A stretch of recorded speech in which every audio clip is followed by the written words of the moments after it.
નમસ્કાર વિદ્યાર્થી મિત્રો, હું દુધાત ફેનિલ વેટ ડિજિટલ એજ્યુકેશનમાં આપ સૌ વિદ્યાર્થી મિત્રોનું હાર્દિક સ્વાગત કરું છું. આજે આપણે ધોરણ 7 વિષય વિજ્ઞાન, બરાબર, તેમાં પ્રશ્નપત્ર નંબર 3 આપણી જે વાર્ષિક પરીક્ષા આવે છે એમાં તમે જે તૈયારીઓ કરતા હશો એના માટે આપણે 3 મોસ્ટ ટાઈમપી પ્રશ્નપત્ર બનાવેલા છે, જેમાં તમને આન્સર કી પણ મળી જશે, બરાબર. તો એમાંનું આપણું પ્રશ્નપત્ર નંબર 3 છે. ચાલો તો આપણે એમાં આગળ વધીએ. તમને ખ્યાલ જ છે 3 કલાકનો સમય હોય, 80 માર્કનું પેપર હોય. ચાલો તો પહેલો જો MCQ શું આપ્યો છે તો કે રુધિર ગંઠાવાની પ્રક્રિયા કયા કણો પર આધારિત હોય છે? બરાબર, તો કે ત્રાક કણો. ત્રાક કણો છે તેનું બીજું નામ શું છે તો કે રુધિર કણિકા. તેને બીજું શું કહેવામાં આવે છે? રુધિર કણિકા. ચલો બીજો શું આપ્યું છે આપણને? આરામદાયી સ્થિતિમાં મનુષ્યનો નાડી દર કેટલો હોય છે?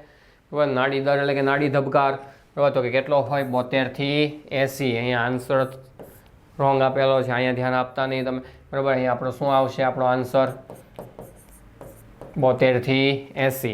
ચલો, બટાકામાં જોવા મળતી કલિકાઓને શું કહેવાય તો કે આંખ કહેવાય, બરાબર. શું કહેવામાં આવે છે? આંખ. ચલો એવી જ રીતના જોઈએ. ચોથો MCQ શું આપ્યો છે? કઈ વનસ્પતિ એ પર્ણ કિનારી પર કલિકાઓ ધરાવે છે તો કે પાન ફૂટી.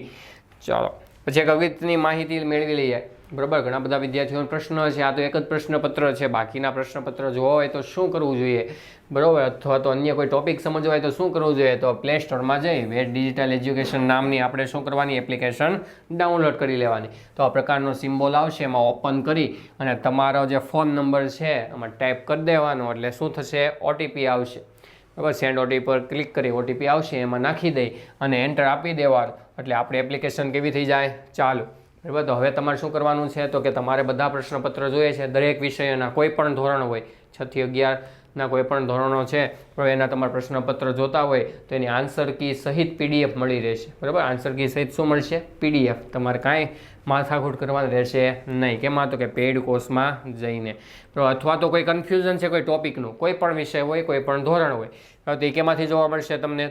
અહીંયા લખ્યું છે આપણું જે વિડીયો છે, બરાબર, એની અંદર તમને જોવા મળશે. તો એમાં તમે ક્લિક કરશો, બરાબર, તો શું થશે તો કે દરેક વિષય ખુલશે, બરાબર. વિડીયોમાં ક્લિક કરો એટલે દરેક વિષય ખુલે, જે વિષયનો, બરાબર, તમારે જે ચેપ્ટર શીખવું હોય અને એનો જે ટોપિક શીખવો હોય, ક્રમશઃ આવશે, લાઇનમાં આવશે, બરાબર. આખું ચેપ્ટર તમે સમજી શકશો. ચાલો તો એવી રીતના આગળ વધીએ.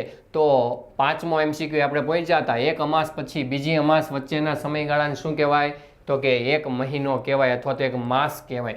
ચાલો એવી જ રીતના 6થો MCQ, સુરેખ પથ પર ગતિ કરતા પદાર્થની ઝડપ બદલાતી રહે તો તે કેવી ગતિ છે? ઝડપ બદલાતી રહે થોડી વાર, બરાબર. 5 કિલોમીટર અંતર કાપ્યું 15 મિનિટમાં, બીજી 15 મિનિટમાં તમે 3 કિલોમીટર જ કાપો, ઝડપ બદલાઈ ગઈ, તો એને શું કહેવાય? અનિયમિતતા થઈ, અનિયમિત ગતિ. પછી 7મો MCQ, બલ્બથી થતો વિદ્યુતનો વ્યય અટકાવવા શેનો ઉપયોગ કરવો જોઈએ તો કે કોમ્પેક્ટ ફ્લોરોસન્ટ લેમ્પનો ઉપયોગ કરવો જોઈએ.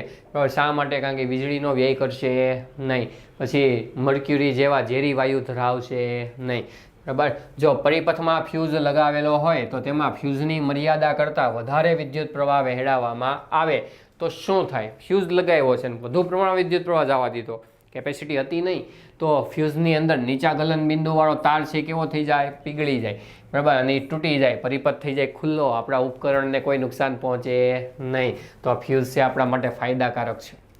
ચાલો પછી 9મો MCQ શું આપ્યો છે? કાર અથવા સ્કૂટરના સાઇડ મિરરમાં, એટલે કે બાજુમાં રહેલો અરીસો હોય ને નાનકડો, બરાબર, હેન્ડલ પાસે, તો વસ્તુઓ તેના પરિમાણ કરતાં કેવી દેખાય છે?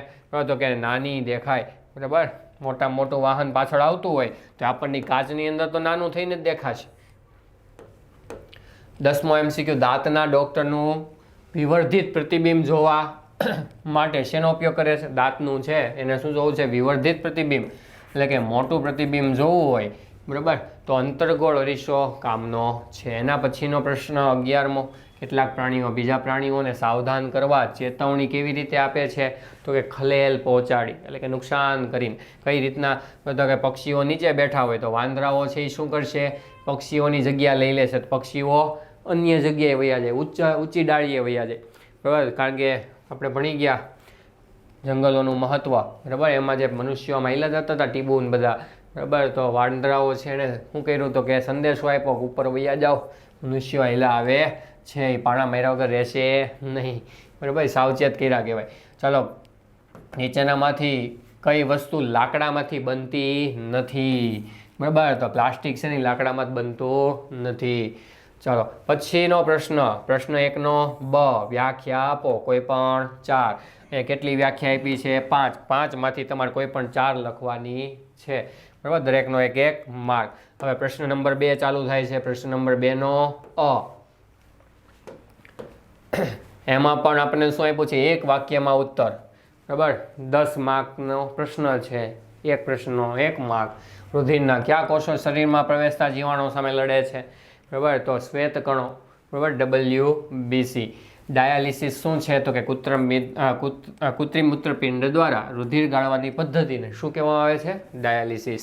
તમે ઘણીવાર સાંભળ્યું હશે, તમારી સોસાયટીમાં કે તમારા કોઈ ગામમાં કે તમારે આડોશ પડોશમાં કોઈને કિડની ફેલ થઈ ગઈ હોય, મૂત્રપિંડ, ત્યારે શું કરે કે રુધિર છે એ દવાખાને ગળાવા જાય, એને ડાયાલિસિસ કહેવાય. એક લિંગી પુષ્પો કોને કહેવાય? તો કે પુષ્પની અંદર 2 વિભાગ પડી જાય પ્રજનન કરવા માટે, સ્ત્રીકેસર અને પુંકેસર. તો કોઈ પણ એક જ હાજર હોય તો એને કહેવાય એકલિંગી, 2 હાજર હોય તો દ્વિલિંગી. ચાલો, કઈ ભૌતિક રાશિ પદાર્થની ઝડપી ગતિ છે કે ધીમી? બરાબર, તે જાણવા માટે કઈ રાશિ વપરાય? તો કે ઝડપ વપરાશે. કઈ ભૌતિક રાશિ? ઝડપ. ચલો, 5મો પ્રશ્ન, કયા પ્રાણીઓ જંગલના ઊંડાણવાળા વિસ્તારમાં રહે? જો અહીંથી ચાલુ કરો, ઘણા બધા પ્રાણીઓ છે જંગલના ઊંડાણવાળા વિસ્તારમાં રહે છે. ચલો, ઘર વપરાશમાં વપરાતી કઈ વસ્તુઓ લાકડામાંથી બને? ઘર વપરાશ એટલે કે આપણે ઘરની અંદર ઉપયોગમાં લેતા હોય એવી વસ્તુની વાત છે. જો અહીંયા તમને આન્સર આપેલો જ છે, બરાબર, દિવાસળી છે, આપણું ફર્નિચર છે, ટેબલ છે, બરાબર. ચલો, સેન્દ્રિય પદાર્થો કોને કહેવાય? તો કે ફૂગ અને સૂક્ષ્મજીવો મૃત વનસ્પતિ અને પ્રાણીઓની પેશીઓ પર નભે છે. જે ઘેરા રંગના પદાર્થમાં શું કરી નાખે? ફેરવી નાખે. તો એને ઘેરા રંગનો જે પદાર્થ બની જાય એને શું કહેવાય? સેન્દ્રિય પદાર્થ કહેવાય. સિવેજ ટ્રીટમેન્ટ પ્લાન્ટ, તો સિવેજ ટ્રીટમેન્ટ પ્લાન્ટ છે એનો જવાબ તમને અહીં આપી દીધેલો જ છે, બરાબર. જે દૂષિત પાણીને શુદ્ધ કરે એને શું કહેવાય? Sewage treatment plant. પાણીની સારવાર. ગટર વ્યવસ્થામાં મેન હોલ્સ શેના માટે આવેલા હોય છે? બરાબર, તો કે ક્યાં આવેલા હોય? તો કે 50 થી 60 મીટર અંતરે. અને એમાં 3 થી 4 ગટર લાઈનો છે કેવી થતી હોય? ભેગી થતી હોય, જુદા જુદા ઘરની, બરાબર. જે શું કરી નાખે? દિશા બદલે, યોગ્ય સ્થાને દૂષિત પાણીને પહોંચાડે. મહાત્મા ગાંધીએ સ્વચ્છતા વિશે શું વાક્ય કહ્યું છે? બરાબર, તો મહાત્મા ગાંધીએ આપણું ચેપ્ટર પૂર્ણ થાય એમાં છેલ્લે એક વાક્ય કીધું હતું, બરાબર, અહીંયા આપણને આપેલું છે. ચાલો, પુંકેસર અને સ્ત્રીકેસરના તફાવત, બરાબર, તો તમે સમજી ગયા હશો. અહીંયા આપણો પ્રશ્ન તફાવતનો આવી ગયો છે.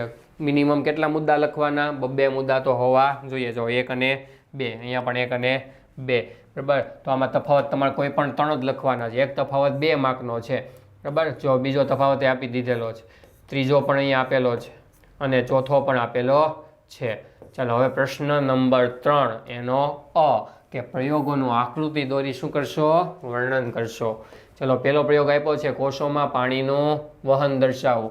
તો આપણે બટેકાવાળો પ્રયોગ કર્યો હતો ને, ખાંડનું દ્રાવણ ભરી વચ્ચે ખાડો કરી દ્રાવણની સપાટીએ શું લગાવી દીધી હતી? ટાંકણી. પછી અમુક કલાક સુધી ક્યાં રાખ્યું? પાણી ભરેલા બીકરમાં. તો પેલી ટાંકણીથી ઉપર દ્રાવણ વહી ગયું હતું કે નહીં ખાંડનું? શા માટે? કારણ કે બટેકાએ કોનું શોષણ કર્યું? પાણીનું. તો અહીંયા પાણી છે, બરાબર, એના દ્વારા શું થાય? બટેકા દ્વારા શું થશે? તો કે પાણીનું વહન, બરાબર. તો પહેલાં સાધન સામગ્રી લખવાની, પછી આકૃતિ દોરવાની, પછી પદ્ધતિ, અવલોકન અને નિર્ણય. એવી રીતના દરેક પ્રયોગ છે. હવે એમાં શું કરશું આપણે? બીજો પ્રયોગ આવ્યો તો કે પ્રકાંડ દ્વારા વાનસ્પતિક પ્રજનનની ક્રિયા, બરાબર. પ્રકાંડ દ્વારા વાનસ્પતિક પ્રજનન. તો આપણે શું કર્યું હતું? કોઈ ગુલાબના છોડમાંથી કુમળી ડાળીમાં એક શું કર્યું હતું કે એક છેદ પાડી અને એ ડાળીને શું લઈ લીધી? આપણે બહાર કાઢી લીધી. અહીંયા જે આ વિસ્તાર છે, 2 કિનારી ભેગી થતી હોય એને શું કહેવાય? ગાંઠ કહેવાય, બરાબર. તો એવો ભાગ લઈ અને દાટી દીધો. નિયમિત પાણી આપ્યું, સૂર્યપ્રકાશ મળ્યો, તો નવા છોડનું શું થયું? નિર્માણ થયું, બરાબર. ચાલો, તો અહીંયા પદ્ધતિ, અવલોકન અને નિર્ણય દરેક વસ્તુ આપણને આપેલી છે.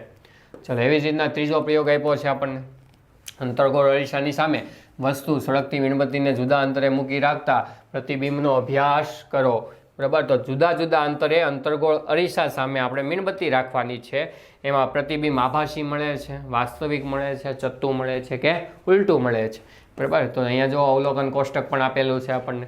બરાબર. તો બધું તૈયાર જ છે તમારા માટે. નાની PDF તમને ખ્યાલ જ છે ક્યાંથી મળી રહેશે, આપણી એપ્લિકેશનમાં. બરાબર. ચાલો હવે ચોથો પ્રયોગ છે સ્ટેનલેસ સ્ટીલના ચમચાની બહાર અને અંદરની સપાટી પર ચહેરાના પ્રતિબિંબ જોઈ, બરાબર, અને એનું અવલોકન કરો. ચાલો તો બહારનું અને આ આપણો બહારનો ભાગ છે. બરાબર. ક્યાંનો ભાગ છે? બહારનો. એવી જ રીતના કયો ભાગ છે? અંદરનો ભાગ છે ચમચાનો. બરાબર. તો બંનેમાં અવલોકન નિર્ણય લખી લેવો. ચાલો હવે એનો પ્રશ્ન છે પ્રશ્ન 3નો બ, વૈજ્ઞાનિક કારણો આપીને સમજાવો. કોઈ પણ 4 આપેલા છે, કોઈ પણ 3ના જવાબ તમારે લખવાના રહેશે. એક પ્રશ્ન 2 માર્કનો. ચલો પહેલા પ્રશ્નનો ઉત્તર જો અહીંયા સુધી આપ્યો છે. બીજા પ્રશ્નનો ઉત્તર પણ તમને આપી દીધો છે. બરાબર. નિક્રોમ તારનું ગૂંચળું એ વિદ્યુત ઇસ્ત્રીમાં શા માટે વપરાય છે એના કારણો આપ્યા છે. બહિર્ગોળ લેન્સ અભિસારી લેન્સ શા માટે કહેવાય? અંતર્ગોળ લેન્સને અપસારી શા માટે કહેવાય? કારણ કે બહિર્ગોળમાં બધા કિરણો કેવા થાય? ભેગા થઈને જુદા પડે. અંતર્ગોળમાં પહેલેથી જ જુદા પડી જાય. બરાબર. ચલો વાહનોની હેડલાઇટમાં અંતર્ગોળ અરીસો શા માટે વપરાય છે? ચાલો એના પછીનો પ્રશ્ન 4 અ. ચાલો મુદ્દાસર ઉત્તર આપો. કોઈ પણ 2. બરાબર. એક પ્રશ્ન છે કેટલા માર્કનો થશે? 4 માર્કનો. બરાબર. એટલા માટે 4 માર્કનો પ્રશ્ન છે. એ પ્રમાણે આપણે ઉત્તરો આપવા પડે. હૃદયના કાર્યો, રુધિર છે ક્યાંથી ક્યાં જાય? બરાબર. કયું ઓક્સિજનવાળું હોય, કયું કાર્બન ડાયોક્સાઇડવાળું હોય? બરાબર. કેમાંથી આવે, કેમાં જાય? સંપૂર્ણ માહિતી આપવાની રહેશે.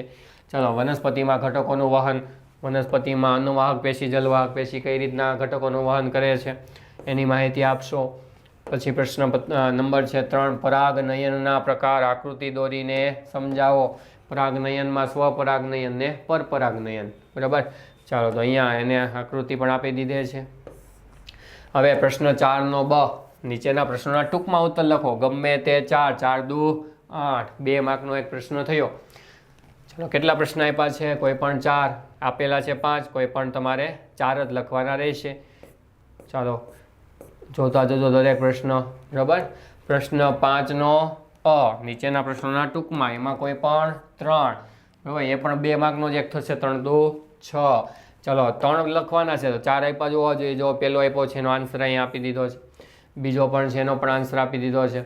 ત્રીજાનો પણ આન્સર આપ્યો છે અને ચોથાનો પણ આન્સર આકૃતિ સહિત આપેલો છે. ચાલો એના પછી શું આવે છે તો નીચેના પ્રશ્નોના માત્ર ઉત્તર આપો. એક જ શબ્દમાં ઉત્તર આપી દેવાનો મિત્રો. કલિકા સર્જન દર્શાવતી એક કોષી ફૂગ છે એ કોણ છે? ઈસ્ટ છે. બરાબર. મ્યુકરમાં કયા પ્રકારનું લિંગી પ્રજનન જોવા મળે? મ્યુકરમાં આપણને બીજાણુ સર્જન. નિશ્ચિત સ્થળે સાદા લોલકનો આવર્તકાળ શાના પર આધાર રાખશે? તો કે લોલક છે એની લંબાઈ ઉપર. ચાલો કોઈ પણ પદાર્થ સરખા સમયગાળામાં એક સરખું અંતર કાપતો હોય તો પદાર્થની ઝડપ વિશે શું કહેવાય? નિયમિત ઝડપ કહેવાય અથવા તો અચળ ઝડપ કહેવાય. જંગલી વૃક્ષોના 3 નામ આપો. બરાબર. સાગ, સાલ, સીસમ, સેમલ. બરાબર. આ બધા શું છે? જંગલી વૃક્ષો છે. જંગલી પ્રાણીઓના 3 નામ આપો. રીંછ, જંગલી બળદ, હાથી, વાઘ, સિંહ, દીપડા, ચિત્તા બધા કેવા છે? જંગલી પ્રાણી છે. ચાલો એવી જ રીતના અહીંયા જોઈએ તો પ્રશ્ન 4નો ક, યોગ્ય જોડકા જોડવાના છે. દરેક જોડકાના જવાબ આપણને અહીંયા આપી દીધેલા છે. ચાલો હવે અંતિમ પ્રશ્ન આપણો પ્રશ્ન 4નો ડ, નીચે આપેલા વિધાનો ખરા છે કે ખોટા તે જણાવો. રસ્તા અને છાપરાના ધોવાણ દ્વારા આવતું પાણી હાનિકારક તત્વો ધરાવે તો ખરું વિધાન છે. બરાબર. એમાં કંઈ સારા તત્વો ન હોય. સ્વચ્છ પાણીના સ્ત્રોતને સીવેજ કહે છે. સ્વચ્છ પાણીનું ન હોય, દૂષિત પાણી હોય તો સીવેજ કહેવાય. વિધાન કેવું આવશે? ખોટું. બાયોગેસ ઈંધણ અને વીજળી ઉત્પાદન માટે વપરાય છે. બરાબર. બાયોગેસ છે એ ઈંધણ એટલે કે રસોઈ કરવા માટે અને વીજળી માટે પણ વપરાય છે. સાચું વિધાન છે. ઓઝોન પારજાંબલી કિરણોનું શું કરે? શોષણ. તો કે એ પણ ખરું વિધાન છે. તો અહીંયા આપણું ત્રીજું પ્રશ્નપત્ર પણ કેવું થાય? પૂર્ણ.